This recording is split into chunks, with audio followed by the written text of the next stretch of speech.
is dual agency. How do we deal with that? I'll talk about it later. Buyer agency, you're getting paid by a third party. How do we deal with that? We disclose. Okay? So that's the way you handle lawyer. Disclosure. You will keep your client fully informed. What was my emphasis on? Fully informed. Your client should know everything you know. Do you think that you can do that? Yeah. You think you can do that? Well, let's try it. Let's try it. At the church I go to, I sit behind the widow Smith. The widow Smith is 98 years old. She doesn't hear very well, and because she doesn't hear very well, she talks a little bit loud as well. I was just sitting behind her the other day, minding my own business, when I heard her tell the person sitting beside her. This is before church started. She doesn't talk in church. But anyway, beforehand she says, I need to sell my house. The agent said I should list it at 200. That's what the market is on my house. But to be quite honest with you, I need that money right away because I need to move into an assisted living facility. I'd be willing to sell it for $160,000 if I could. That's all the money I need to do what I want to do. I'm sitting behind her. I am not her agent. In fact, it kind of ticks me off. I wonder why she didn't use me. I sit right behind her. She could just turn around and say, Chris, you want to list my house? I'm mad now that I think about it. So anyway, I heard this. Weirdly enough, I end up with a buyer. I'm a buyer's agent. And the guy starts describing the house. And I think to myself, oh my God, that's what Will Smith says. That's exactly what he just described. It's on the market for 200. What have I learned? That she'll go lower. Who do I work for? Do I work for the widow Smith? I'm sympathetic to the widow Smith. Am I going to tell that buyer what I learned? Yeah. This is not a matter of, notice I didn't say should I. This is, I must. Now, granted, I'm not going to go out and put this on Craigslist or anything like that. But it's now relevant because I now have a buyer who I am an agent of that is looking at that house. I am obligated to pass it on. This will happen. You will be a buyer's agent sometime and you'll learn something about the seller. Maybe they're going through a divorce. Maybe they're going through an illness. Maybe you've learned that they're in a compromise negotiating situation. That's your client's information. What they choose to do with it, it's up to them. But you're obligated to pass it on. You will keep your client fully informed. Anything you know, that's what they get to know. Okay? Confidentiality. Confidentiality, do not give up your client's confidential information. We can make a baseline of that. You never, ever give up your client's confidential information. Unless it arises to the point of materiality, but at that point it's no longer confidential. You know how quickly your buyer needs to move? That speaks to motivation. That's confidential. You know how much your buyer is willing to pay? That speaks to his motivation as well. That's confidential. Do not give it up. This is what people perceive of real estate agents, and it's the worst case scenario. You keep your client's confidential information confidential. Now, what are you going to do if you learn confidential information about the third party? You're going to disclose that. You're going to disclose that, okay? But you never disclose your client's confidential information. Accounting. In this class, let's keep this very, very simple. Accounting. You will safeguard monies coming into your possession. As an agent, you will safeguard monies coming into your possession. The reason we can make this simple is when you guys get your license, you're going to be provisional brokers. Everybody's aware of that, right? As provisional brokers, you must have a supervising broker in charge. You have but one rule when it comes to earnest money. When it comes to earnest money, I mean, think about it. A buyer may make an offer. There could be a check attached to it, right? Now you have possession of that. Your job as a provisional broker is to get that to your broker in charge, and you do it as soon as reasonable. Okay? You'll later find out the broker in charge has a 3-day rule. But you, the provisional broker, get it to your broker in charge, or whoever your broker in charge tells you to get it to, and you do it as soon as reasonable. Okay? And then reasonable skill, care, and diligence. What does an agent owe to their client? Reasonable skill, care, and diligence. I love it when laws and rules have the word reasonable in it. How do we determine what is a reasonable? How could you be as reasonably diligent as Marty Marty sold a gazillion houses last year, okay? She's been in the business for 30 years. How can you, walking out of this class, be as skillful, as careful, and as diligent as agents who've been around forever? Well, I'll give you a piece of advice. First of all, I doubt seriously that you're going to sell 100 houses next year. You might, but I doubt seriously that you will. You can be as good as anybody on any given house. I would recommend two things to young agents. First of all, start out in your own backyard. What I mean by that is you're going to get a call from a buddy of yours in Albemarle. I don't even know where Albemarle is. I don't know why I said that. Okay, does anybody know where Albemarle is? Outer Banks, is that where it is? You'll get a call from a friend in the Outer Banks. And they're going to say, hey, you got your real estate license. Can you come up here and help me buy a house? Actually, you can. Because your license is a North Carolina real estate license, which means it allows you to sell anywhere in the state of North Carolina for compensation. What do you know about Albemarle? I don't even know how to spell it, okay? So I would be doing a disservice as many years as I've been in the business. I would be doing a disservice to go up there and try to sell someone that property. I recommend you refer them to someone that knows what the heck they're doing. Start in your backyard. I know it's tempting. When you get into this business, you're like, I need to sell, I need to sell, I need to sell. And people will call you that you know, and they live in Greensboro and Albemarle and Kinston. For God's sake, don't take them if they're in Kinston. They will work you to death and you won't make any money buying $60,000 houses in Kinston. Start in your backyard and study. You know, on any given transaction, you will beat it to death. Talk to your mentors. Your broker in charge is responsible for you, right? So broker in charge, where can I go to learn the information I need to know about this house? Mentor, can you help me walk through this? By the way, please take advantage of all group instruction that you are given, okay? I get a lot of people that come through these new agents and they're like, I gotta learn. And then we offer classes and then people don't show up. And we're teaching you stuff about how to fill in contracts, how to explain agency agreements and things like that. And agents don't show up. And then they call me at 10:15 on a Friday night. And I don't know, you guys have been around me long enough now that I can tell you secrets like this. Don't call me at 10:15 on a Friday night. I start drinking at 8 o'clock on Friday nights. By 10:15, what? Don't do it, okay? Take advantage of the training you're given. Talk to your bigs. Establish relationships with them. Talk to your mentors. Establish relationships with them so that you can call and ask them something. And then you just research the heck out of any transaction you're involved in. Weirdly enough, you know what? You may actually end up being more diligent. I mean, think about it. If an agent is selling 100, 150 houses a year, I promise you, their hands are not down in the dirt on every one of those. It's very possible that they have an agent who's the same age as you, in the business that is, out there working for them. That's how these teams grow. Nobody does $100 million in sales. Their team does $100 million in sales. So skill, care, and diligence. Be as diligent one transaction at a time. As you learn the business, this will become much, much more efficient for you. Also, don't be afraid to put your client to work. Hey, if you're interested in knowing about 540, let me connect you to the DOT website that shows you where 540 is going. You determine whether that's going to affect you. You're curious about whether there are sex offenders in the area, if there's criminal activity in the area, I'll provide you a link to that. You can know what's best for your family. You can research that. You want to know whether you can put in touch with a shed? Let's get in touch with the HOA and let's talk about that. You want to do a home-based business? Let's talk to somebody at the city to find out if that's going to be okay in this location. You can be really, really good at this if you're conscientious. This is, you see, one of the problems for those of you who are thinking about getting into this part-time. I'm not going to discourage you, but you need to make sure you have resources in place and you need to be willing to beat it to death and make sure that you have time to do your diligence on these properties. Some of it has to be done between 9 and 5, especially if you're dealing with cities or people like that, because that's when they work. I'm sorry, I'll get off my high horse for just a moment and give you some specific examples of what we mean by reasonable skill, care, and diligence, okay? Do you know how to measure a house? Do you know how to measure a house for heated living area?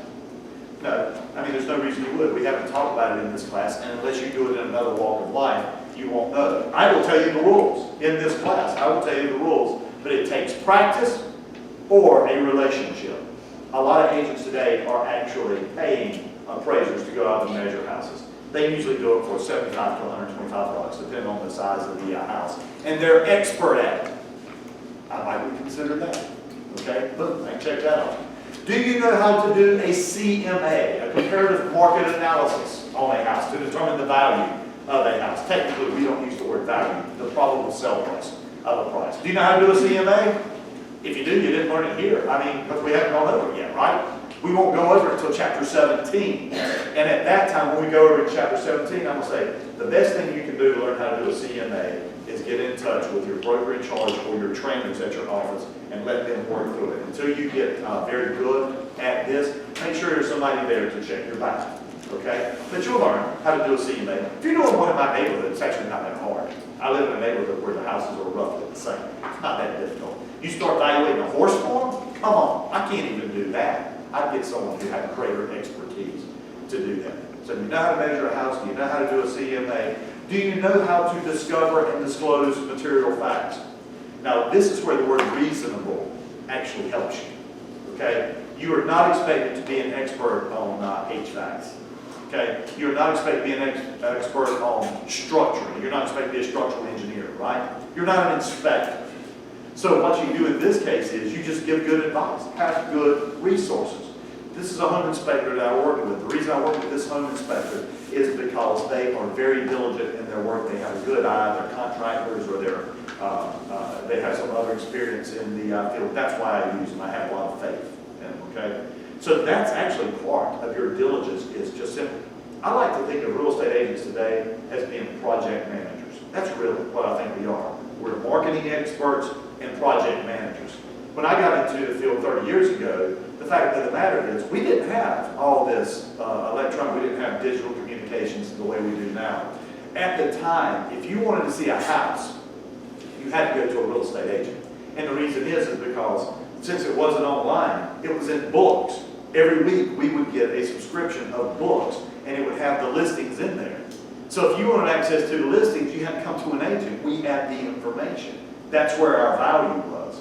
Clearly today, that's not where our value is, because you can find out about listed properties anywhere, right? Thousands of websites, hundreds of thousands of websites.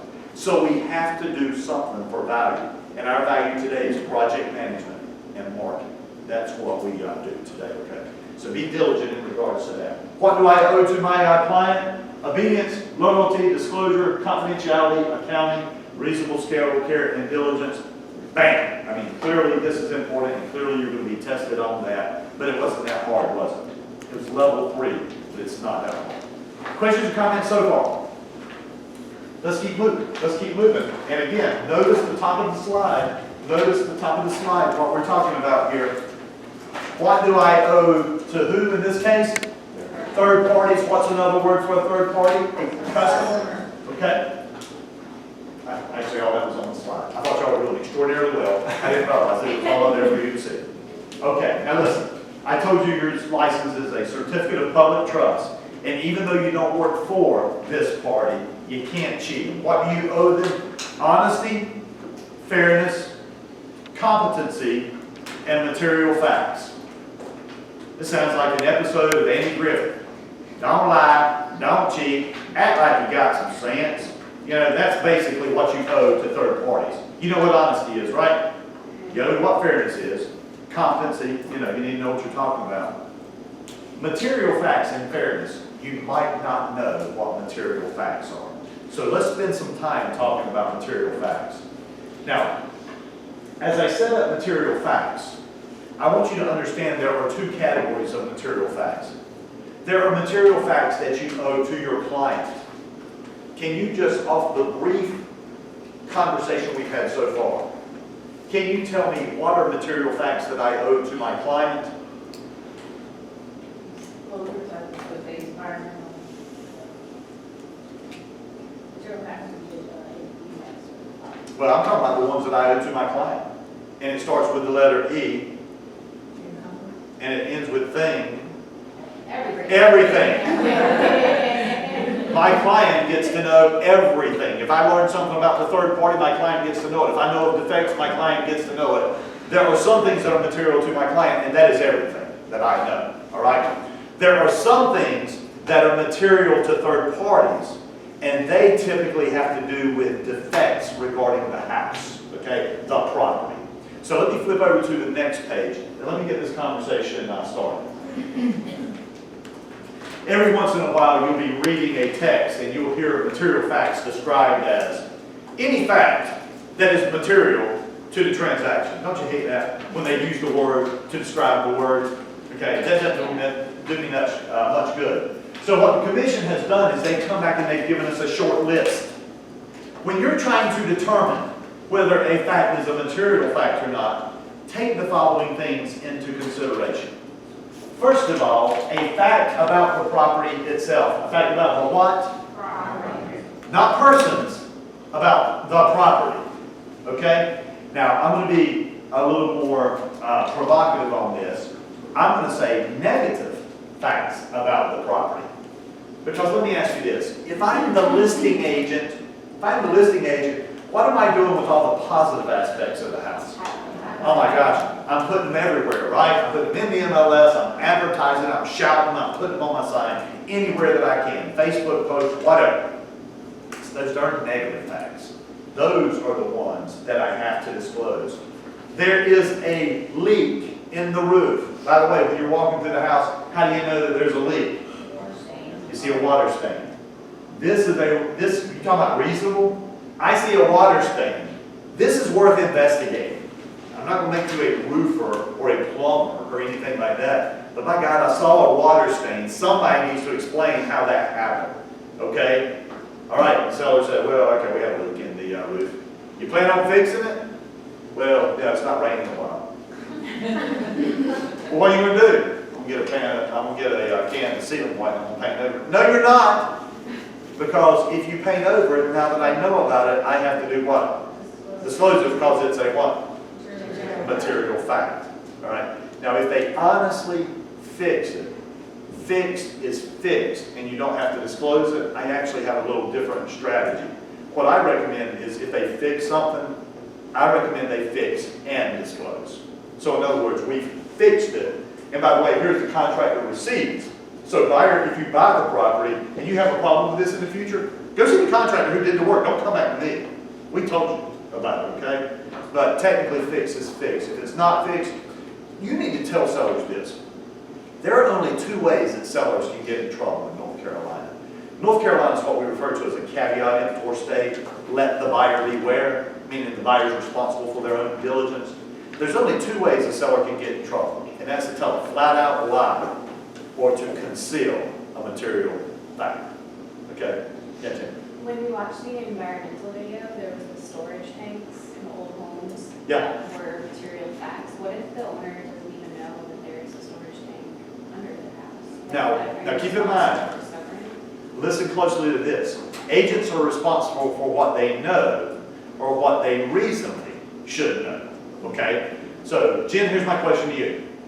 Agent, do you know whether there's a storage tank there? I mean, we probably know. This is a yes or no question, Jen. Do you know there's a storage tank Okay, there? no. Okay. How might you reasonably discover that there's a storage tank there? The owner can tell you.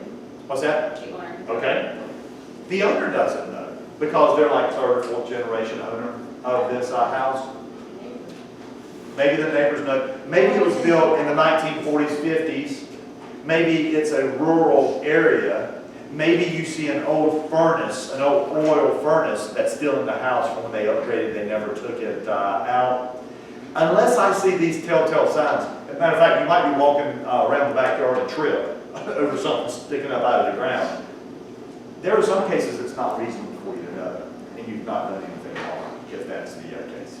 Okay? But if you know, or if you reasonably should know, for example, there's a spot over in, there's lots of these spots around here, but if you're familiar with 9th Street area of Durham, there's an older development in that particular area where that's what people had. That's what people heated with at that time.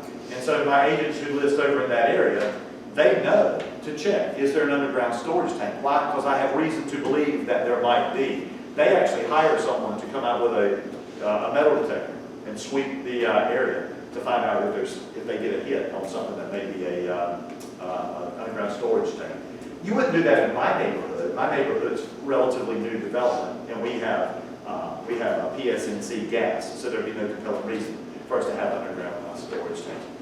What you know or what you reasonably should know. Don't lay awake at night. Be aware of these things. But if there's no way that you can know it, you're not responsible for it. Okay? All right. Negative facts about the property itself. Got it? That's a material fact. The next category is fun to talk about. Facts relating directly to the property. Facts relating directly to the property. When you think about this, I want you to think about zoning, or importantly, zoning changes. Roads. Is the road public? Is it private? Is there going to be new road construction? Think 540. Are you near an airport? Over near RTP, there's an area around the airport that there's a required disclosure because there's a certain, the planes coming into land, there's a certain amount of noise that's going to be associated with that. There was a class action lawsuit back in the 80s, among which agents were part of this suit. It was said at the time that what agents were doing was showing houses in the flight path during times that planes were not coming in. They usually come in banks, and then there's a long time when there's no planes coming in, and then later they come in again. So it was said that agents were showing it during the time that it was quiet, so they wouldn't have to discuss the airplane noise. I don't know if agents are that organized or not. I don't know. But anyway, this was part of it, and because of that today, we actually have a printout of what we call the noise footprint. Give it to your buyers. Have them sign it. I love living in the flight path because I love planes. But having said that, some people don't. I actually ran into a guy one time. He was so sensitive about airplane noise that what he did was he went out and bought one of those decibel meters. Do they have some other name than decibel meter? I don't know. But anyway, he bought one. He went to neighborhoods that he liked, and he would go during the flight banks, and he would measure noise. He would record it. He'd go to a different neighborhood. He'd do the same thing. He'd watch the Weather Channel to see which way the wind was blowing, because the way the wind blows affects the way they come in and land. Okay, and the wind's blowing a different direction. They come in from a different direction. He would go and do it on those days as well. This is a guy who is highly sensitive to airplane noise. Okay, and in fairness, it's America. He can do that if he wants to. But how'd you like to screw up on that guy and put him in the airport footprint? Okay, material facts. All right, facts that directly relate to the property. I would like for you to be prepared to discuss this. We'll discuss it right now. I will get started on this.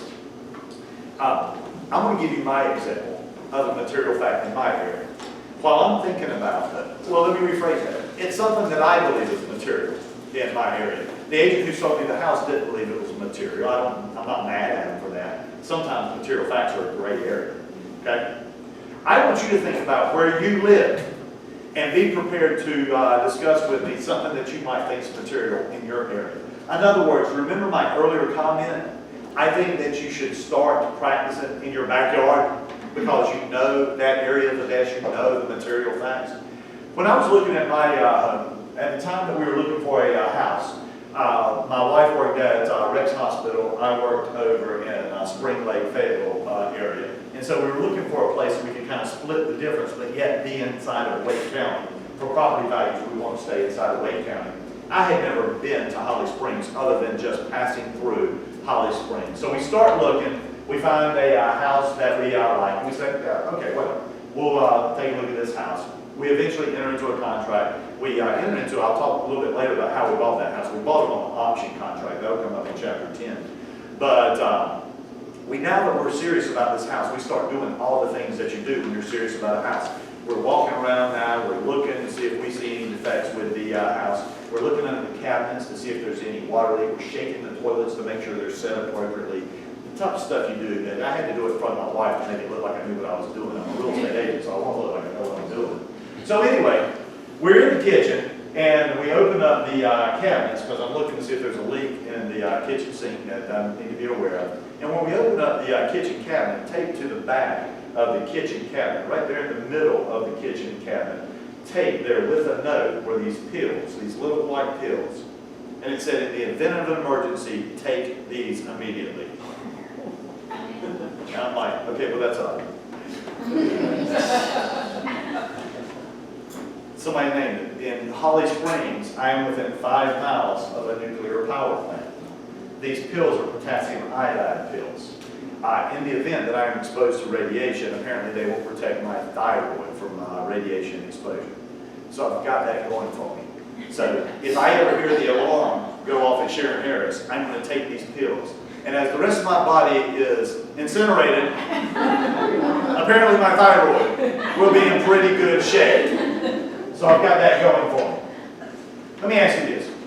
Do you think it was material that I'm within 5? I'm so close to a nuclear power plant that you have to have these pills available if you choose to take them. Would you have treated that as an agent, as a material fact? Yes. The people that are closer to the power plant than me actually get a early warning speaker in their house that said, your blood's about to fry. Okay, I guess I don't know what they say. But to me, I would have treated this as material. Interestingly enough, the agent who sold me the house did not believe that it was material. It didn't matter. I was an agent anyway, so I could do my own research on that. But he didn't feel like it was worth mentioning. And I've asked other agents that live in my neighborhood, they say, we don't think it's a big deal. People live here, electricity has to be created somewhere, So I'm not mad at them for not disclosing this. I choose to disclose it. If I were to ever sell my house, I would choose to disclose it. But to be honest with you, when it comes to material facts, you don't always have to make it sound so negative. It is what it is. Some of these material issues, like roads, for example. Roads, close to transportation. How about that? I just disclosed that 540 is going through your backyard, but I did it in such a way that it sounded more palatable. I'm not trying to trick you. I'll show you where the road is going to go. In my case, when I sell my house, I'm going to sell the sizzle. No pun intended, actually. Okay. We live near Sharon Harris Lake. And so we go down there and walk and ride our bikes and canoes and stuff like that. So I actually advertised the lake. I mentioned the fact that it's a cooling lake for Sharon Harris Nuclear Power Plant. Did I disclose the material fact? Yeah, so not all material facts are scary. Some people like living in the airport footprint because they're close to the airport. So get it out there. Why? Because we have to. Don't try to hide it. Trying to hide it will get you in trouble. Okay? Facts that directly relate to the property are material. Zoning changes, highway changes, airports, nuclear power plants in my mind. There's a couple of cases going on. Actually, I'm sorry. I want to hear your cases. You may be one of these people. Go ahead, Brad. Well, so I was going to ask before you brought this up, but I just bought a house, and I didn't find out until after we moved in that it just happens to be a couple hundred yards away from where 540 is supposed to be going in. And no one ever told me, my agent or the selling agent. But a house a couple down from me is now being listed for sale. And on Zillow, at the very bottom of the comments, it says, see agent about road expansion. Yeah. So they're obviously disclosing this material fact, but the selling agent that sold to me did not. I believe that, matter of fact, I'm not going to answer that question, Brad. I don't want to get anybody in trouble, but I will tell you, agents have been disciplined by the commission for selling houses up to half a mile away from where 540 will be in the future. Not even where it is right now, but where it will be at some vague time in the future. Half a mile already. My restaurant bought a house with woods all behind it, and now she goes to the area around 540, right? Yeah. So this is what you have to be so careful about as a agent. Don't hide it. This thing is going to happen. And you know what? In most cases, buyers probably would have made the same decisions. It's not always the case, but oftentimes knowing the information is the key. And make sure, although it's not a required written disclosure, I recommend that you disclose it in writing.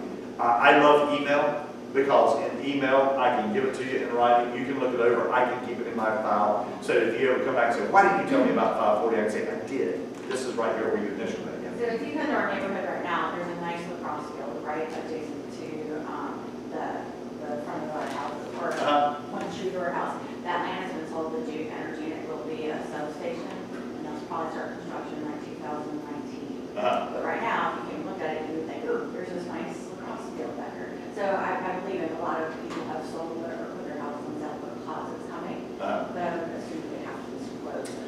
You know, it's getting to the point, I consider new development to be material fact. And so in other words, her case was a substation. If you're living in an area where there are like woods and people are like beautiful scenic vista, and then next thing you know, they come and whack it down and they put a shopping center there, then, you know, the minute I knew that as an agent, I would disclose. And that's going to be that other side of our. Yeah. Behind us will be the, Yeah. shopping center and this will be. Yeah, keep in mind, some of this is gray area. At what point do you start disclosing? What is it that you disclose? But I will tell you this as an agent.